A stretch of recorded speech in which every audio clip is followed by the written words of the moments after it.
Datos del MIDES. Antonio Manzi nos está acompañando en este bloque. Bienvenido. Muchas gracias por la invitación. Bien, vamos a intentar abordar, por supuesto que el tema es enorme y no va a dar media hora, pero al menos intentarlo, abordar el tema de la pobreza en nuestro país.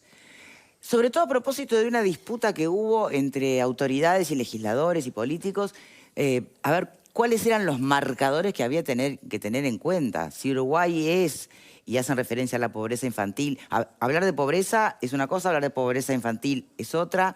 Uno podría decir que no es lo mismo, hay que discriminar los tantos, ¿no?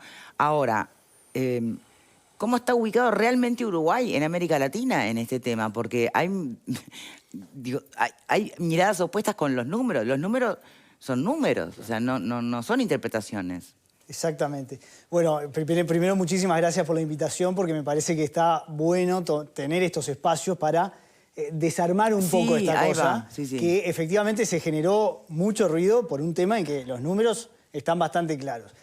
Voy un poquito hacia qué fue lo que disparó un poco esta polémica. Favor. Salió una nota en El Observador donde se tomaban los datos del INE y se abría la pobreza por franjas de edad en el primer semestre del 2023.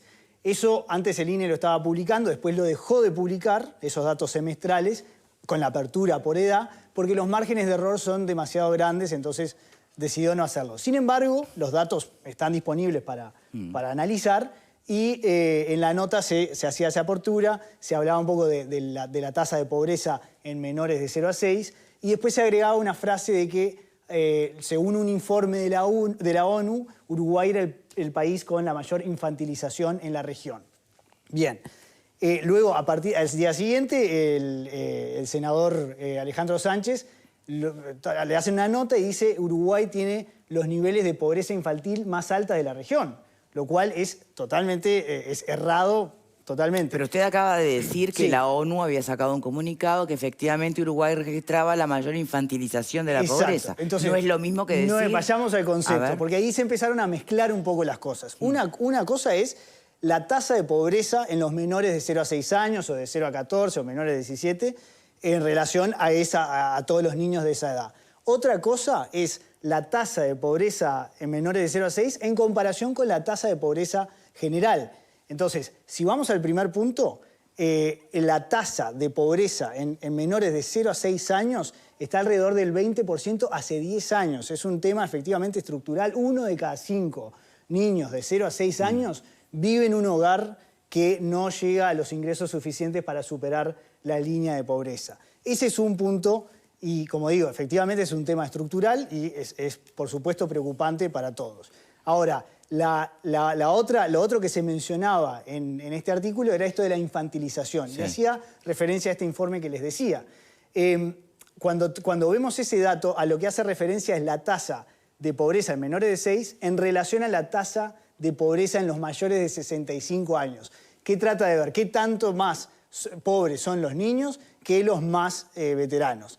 Y ahí yo fui al informe al que hacían referencia y Uruguay, en la medición de la CEPAL, que toma unos datos, un dato de pobreza que miden ellos, Uruguay efectivamente está en el primer lugar en esa diferencia.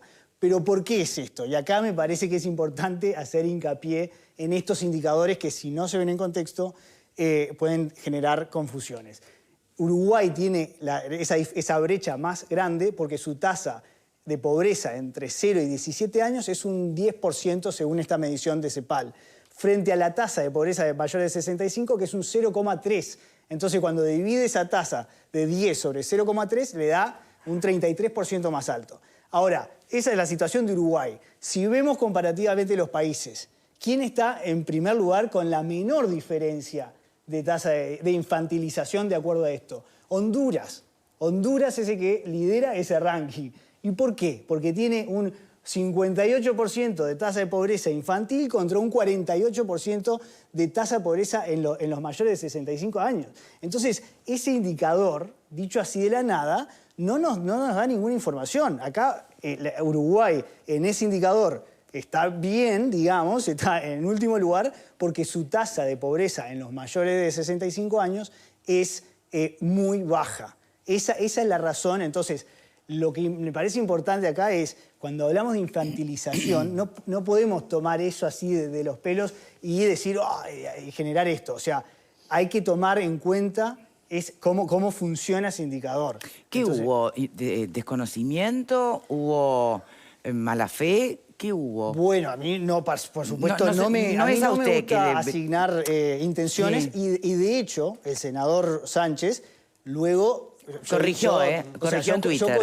Yo colgué una gráfica donde también comparativamente mostraba la tasa de pobreza de 0 a 14 años en todos los países de América Latina, y Uruguay está en las más bajas de todos. No fue el único bueno, también economistas, entonces por eso pregunto. Exacto. Una cosa es la desinformación de un legislador y otra cosa es la desinformación de un economista que entiende de números y criterios y medidores, ¿o no? Bueno, por eso ahí me parece que si no tomamos con seriedad este tipo de indicadores, y más en un tema tan sensible como es la pobreza infantil, podemos generar un debate que es totalmente contraproducente. Y sobre todo tener que decir cosas como más pobres que, menos pobres que, en un tema tan delicado y complejo, ¿no? La verdad es muy triste, pero es muy triste también que haya que salir a defender cuál es la estadística que hay que mirar. O sea, creo que nos interpela a todos este tema.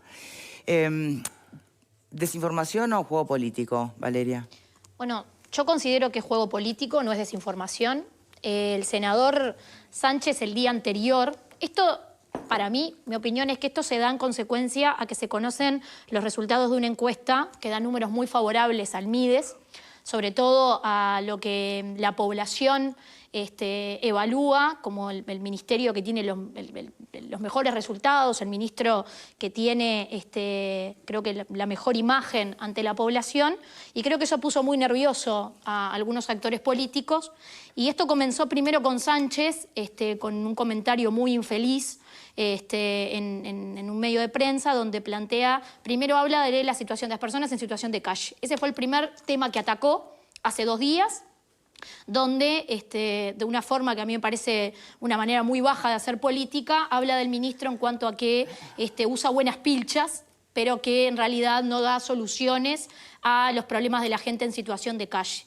Entonces, a partir de ahí, bueno, él sale con esto hace 2 días, ayer sale también de forma equivocada a hablar de la pobreza infantil y a decir que éramos los peores de la región, y después tuvo que salir a corregirse de que en realidad era la infantilización de la pobreza y no la pobreza infantil. O sea, realmente hay una necesidad de cuestionar a un ministerio al que en realidad, si la forma o lo que entiende el Frente Amplio es que de la forma que está llevando adelante el MIDES las políticas está mal, que los resultados son tan malos, me pregunto por qué nunca citaron al Parlamento al ministro, ni a comisión, ni fue interpelado nunca el ministro Lema. Entonces, la forma no es por los medios de prensa, tirando información errada o haciendo política para mí muy baja en cuanto a evaluar el trabajo de un ministro por la ropa que se pone. O sea, me parece realmente que uno de los principales senadores de la fuerza política que es oposición no puede hacer política a ese nivel. Por lo menos yo no lo comparto.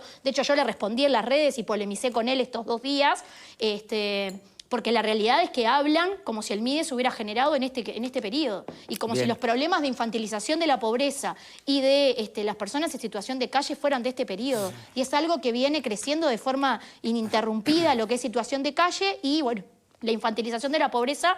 Yo me pregunto, y termino con esto, Victoria, me parece muy importante, me pregunto, el Frente Amplio, en realidad, ¿qué va a hacer ahora cuando va a haber un plebiscito que tiene que ver con la reforma de la seguridad social y que vuelve a poner en el centro a los adultos mayores, a la utilización de recursos de la forma inversa que el país debería de invertir en cuanto a que donde hay menos pobreza es en esa franja y donde hay más pobreza es en los niños? Entonces eso también pone en jaque al país. Eso es un gran punto. Vero. Sí, la verdad me importa bastante poco ni la ropa del ministro, ni los cruces. Y esto no es por...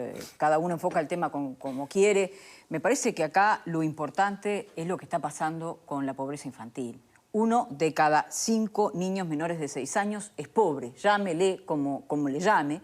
Y no le estamos dando en la tecla porque más allá de los márgenes de error, esta cifra sigue siendo una cifra alta, hablamos de un 20%. Y en esto no estoy diciendo que el Mides es el fracasado. Evidentemente no estamos dando con la receta para esto. Hay un bono crianza, yo creo que a todos nos consta que hay preocupación del Ministerio de Desarrollo Social, que ningún gobierno quiere tener pobreza y menos tener pobreza infantil. Entonces me parece que en vez de estar perdiendo el tiempo en sendos mensajes en las redes, usted teniendo que venir acá a explicar estas diferencias de conceptos, deberíamos estar todos juntos pensando en cómo hacemos una política de Estado que revierta esta situación. Y me pregunto otra vez si esto no interpela al sistema político. No sé qué pasa si es que los chiquilines, los menores no votan o qué es lo que sucede. Porque, por ejemplo, hay un proyecto de Lustenberg que hace 3 años que está dando vuelta, que tiene el respaldo del presidente de la República, de todas las bancadas. Es la tercera vez en este año que se ha convocado a la Cámara de Diputados para tratar de aprobarlo.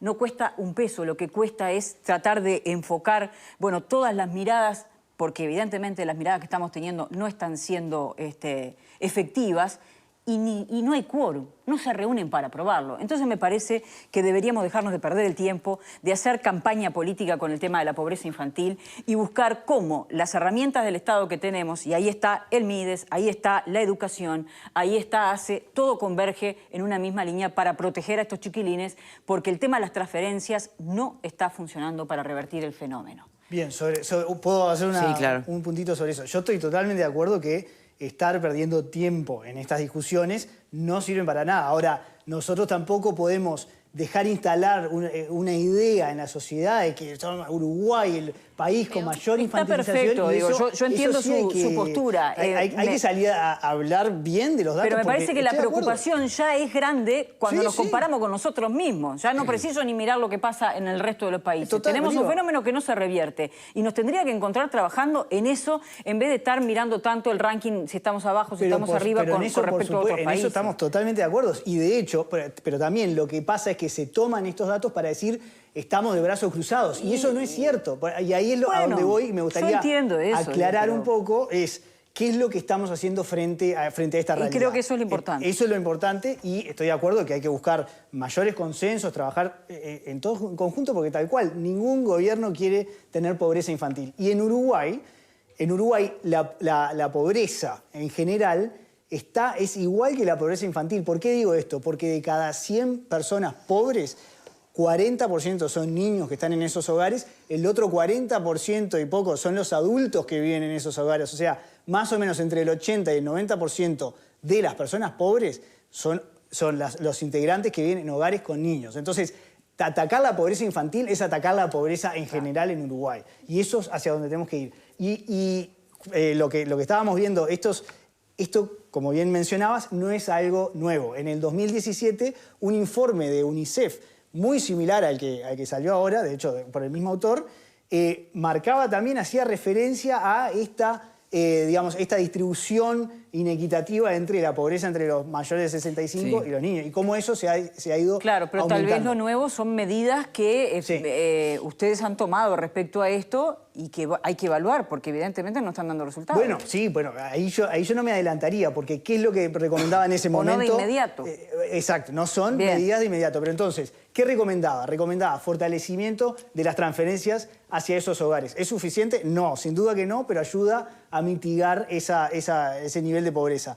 Después, ¿qué más recomendaba? Ampliación de políticas de cuidados para que las madres y padres puedan también tener tiempo para poder ir a trabajar o estudiar. Eso, con el Sistema Nacional de Cuidados, eso se ha ampliado, porque hemos ampliado las becas de inclusión socioeducativa, que son justamente cuando una madre no tiene un CAIF cerca o un CAIF que es de poco horario, no puede dejar a su hijo ahí, entonces se le puede otorgar una beca de inclusión en un jardín privado. Entonces, eso estamos en récord, creo que estamos ya en 1.700 becas.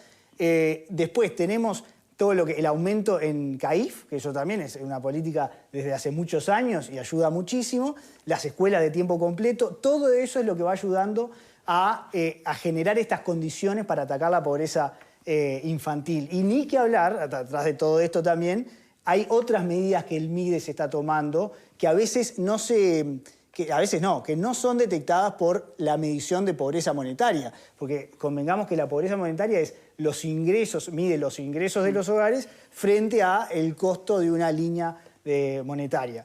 para acceder a una canasta básica de alimentos y servicios. Pero hay otras cuestiones que el MIDES también está promoviendo y que ayudan directamente a esos hogares. Por ejemplo, el bono social MIDES-UTE es un descuento de entre el 80 y el 90% en la factura eléctrica para esos hogares que tienen menores a cargo y que están en situación de vulnerabilidad socioeconómica. Eso no está contemplado en la medición en la medición pobreza. de ingresos per cápita, No está, claro. Exacto.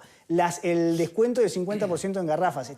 Bueno, pero entonces lo que definitivamente, si se entendió finalmente que la pobreza, medirla exclusivamente con el indicador de nivel de ingresos, es viejo, es vetusto y es injusto, porque no refleja la realidad, porque la pobreza va mucho más allá de la moneda, de lo monetario, ¿no? La exclusión sí. social, la cultural, Claro, yo diría, el Estado ausente. Hay que otras medidas modificarlos complementarias. Claro. O sea, la medición de la pobreza a través de los ingresos es algo que se utiliza en varios países Sí. y es fácil de medir, digamos, es fácil de comparar y tiene estas fluctuaciones año a año. Pero efectivamente hay otras medidas que complementan esa mirada de pobreza monetaria, porque efectivamente el MIDES no puede solo enfocarse, el MIDES y el Estado en general, MIDES, sí. en si tenés un peso más o un peso menos. Porque también convengamos que la pobreza monetaria es sensible tanto al nivel de inflación, Sí. a los ingresos obviamente de los hogares y a la cantidad de personas que hay en esos hogares. Entonces, eso es otro factor importante, porque acá cuando hablamos de pobreza infantil, no es que el niño no tiene ingresos suficientes, es que el niño vive en un hogar sí, está donde clarísimo. todos Sí, los sí. integrantes pasan a ser pobres y podés tener un hogar no pobre y tiene los ingresos suficientes para superar la línea de pobreza, y si ese hogar tiene un niño adicional, eso tal vez Bien. ya lo pasa para abajo, aunque no le haya cambiado. Maxi, ¿me repasa, por favor, cómo ha evaluado el nivel de pobreza en nuestro país desde el comienzo de esta administración? Bueno, nosotros, por supuesto, el rector en esta medición de la pobreza monetaria es el Instituto Nacional Sí. de Estadísticas, es algo que seguimos muy de cerca para ir viendo estas fluctuaciones, pero también, como le comentaba, hay otras visiones complementarias. Ya se habrá escuchado hablar mucho de lo que es la pobreza multidimensional. Efectivamente, la pobreza no es solo monetaria, hay otros aspectos del nivel de la calidad de la vivienda, el clima educativo, el acceso a la salud. el acceso a la salud, a otros temas de seguridad social. Entonces, se han desarrollado medidas alternativas. No hay todavía una medición oficial de una pobreza multidimensional. Bien, pero con la orientada que conocemos todos, la vieja y querida del INE. Bueno, el INE sí, en el INE, en el censo 2011, trabajó en lo que se llama la medición de las necesidades básicas insatisfechas. Sí. Eso, en base a todo el censo 2011, se llegó a una metodología en acuerdo con un montón de organismos y distintos académicos, y se estableció esto de mide distintas dimensiones, como lo que mencionaba recién, Sí, sí, sí. vivienda, acceso a electricidad, acceso a saneamiento, etc. A partir de esas mediciones del censo, desde el MIDES también se mide las necesidades básicas insatisfechas desde el 2011 en adelante, con la encuesta continua de hogares. O sea, es otra fuente de información, pero se miden las necesidades básicas insatisfechas año a año. Y eso es lo que muestra, los últimos datos los tenía acá y no la quiero errar, pero ya en el 2021 y 2022 los hogares sin necesidades básicas insatisfechas venían en aumento. Es una tendencia que se mantiene, pero a pesar de la pandemia, a pesar de estas fluctuaciones en el ingreso monetario, los hogares sin necesidades básicas insatisfechas vienen aumentando. Y los que tienen NBIs 1, 2 o 3 vienen reduciéndose. O sea que desde esa mirada también hay que tomarla en cuenta para estas discusiones. También desde el Ministerio, y esto pronto vamos a tener una publicación, tenemos otra medición de pobreza multidimensional que vamos a publicar en breves, y se está trabajando con el INE en establecer una medición oficial. Para esto. Exacto. Sí. Así que eso. Bien, Pablo. Que un senador no sepa medir el índice de pobreza infantil no existe. Un senador estamos hablando de un senador, ¿no? Claramente, lógicamente, tiene una connotación política, se hace política con esto. ¿Cómo no se va a poder hacer política con el hambre de los niños? Está clarísimo. Yo no estoy de acuerdo con mi querida amiga Verónica que... Bueno, alguna vez tenía que ser. No, pero en cuanto que dejen de pelearse por eso, no se van a dejar pelear porque es un rédito político el hambre de los niños. Para un lado o para el otro, es clavado. Es tema de campaña, el hambre de los niños. Y uno utiliza los números para un lado o para el otro. que claramente el senador al que hacían referencia los utiliza para el lado político, pero no es la realidad. El MIDE dejó de ser un comité de base, comenzó a ser un ministerio de verdad, funcionando. Digo, no lo digo yo, diferentes encuestas lo han dicho. Por lo cual, digo, la verdad que lo aplaudo. ¿Le faltan planes? Sí, claro que le faltan. Pero este gobierno ha destinado casi 50 millones de dólares en el tema de la pobreza infantil. La primera infancia, sí, para ser exacto. Correcto. Que hacía mucho tiempo que no se utilizaba. Ahora bien, de todas maneras hay algo que a mí me rechina y yo se lo tengo que preguntar. Porque cuando se habla de medir la pobreza, usted hablaba ahora del Instituto Nacional de Estadística, ¿verdad? Entonces por allí dice que 2 personas en Montevideo con un ingreso de 33.000 y algo de pesos, por encima de eso no son pobres. La verdad, y en el interior creo que son 22 o 23.000 pesos. ¿De dónde sacan ese número? ¿Cómo es que lo hacen? Porque a mí no me vengan que con 33.000 pesos 2 personas que tienen ese ingreso ya no son pobres. Bueno, ahí yo creo que deberían... Es otro tema. Claro, eso es para es el Instituto para el Nacional de INE. Estadística, tiene una metodología donde toma una canasta básica de indigencia... De guerra. Bueno, no, ahí yo Pero no... la metodología no, La metodología que utiliza... No, pero a ver, o sea, vamos a la realidad. Sí. 2 personas con 1.050 pesos por día para pagar todos los gastos, más alguna ayuda del MIDES que le pueda tener, no son pobres. No es un tema de metodología, es un tema de sentido común. Discúlpeme que yo lo atormente con esta pregunta. Pero hay como una usted metodología atrás. debe saber mucho más de número que yo, ¿me entiende? A mí a esto me parece que lo podría... Excede a quien sí, dirige... lo podría responder mucho mejor, pero sí se toma una organismo. canasta básica de elementos en base a encuestas de gastos e ingresos y en base a eso se toma una canasta básica de alimentos que se mide para la indigencia y luego se suman otros gastos de educación, de vivienda, etcétera, y se arma ahí la línea de pobreza, que tiene un valor distinto de acuerdo a cuántos integrantes hay Sí. por hogar. Pero digo, no me gustaría ir más allá de eso porque la metodología realmente está en el Instituto Nacional de Estadística. Pero digo, eso no ha cambiado, se ha mantenido así. Se ha mantenido siempre. Se ha mantenido Por eso, así. no, o sea, no es la tampoco medición que cambia utiliza esta la administración, realidad. sino todas las Exacto. administraciones De han hecho, utilizado se esta está medición. actualizando la línea de pobreza monetaria, que creo que hace un tiempo no se actualizaba. Hay un proceso de actualización, no estoy seguro cuándo estará pronta, pero bueno, es esa la medición. Pepe. Sí, estoy absolutamente de acuerdo con lo que planteó Verónica, no podría estar más en acuerdo con lo que dijo, y también entiendo que utilizar como botín electoral la pobreza infantil debe ser de las cosas más bajas y espero que realmente eso cambie en un país donde yo quiero un nivel un poquito más alto de la discusión política. Sobre todo, y ya sé que la pobreza es multimodal y que no se puede tomar solamente la pobreza monetaria, que hay un tema cultural, que hay un tema estructural, como bien decía el invitado, que lleva ya más de 20 años en todo esto. Ahora, venimos de hablar de una situación en CTM donde los cargos no técnicos, no estoy hablando de aquellos cargos técnicos, ganan 90.000 pesos más beneficios sin pagar IRPF. No me digan que el 6% de inflación anualizada no le pega más al que gana 140.000 pesos que al que gana 20 y pico, como decía Pablo. O sea, eso está claro. Entonces, ahí la pobreza económica tiene un peso importante si lo comparamos. Y además es muy injusto, absolutamente injusto.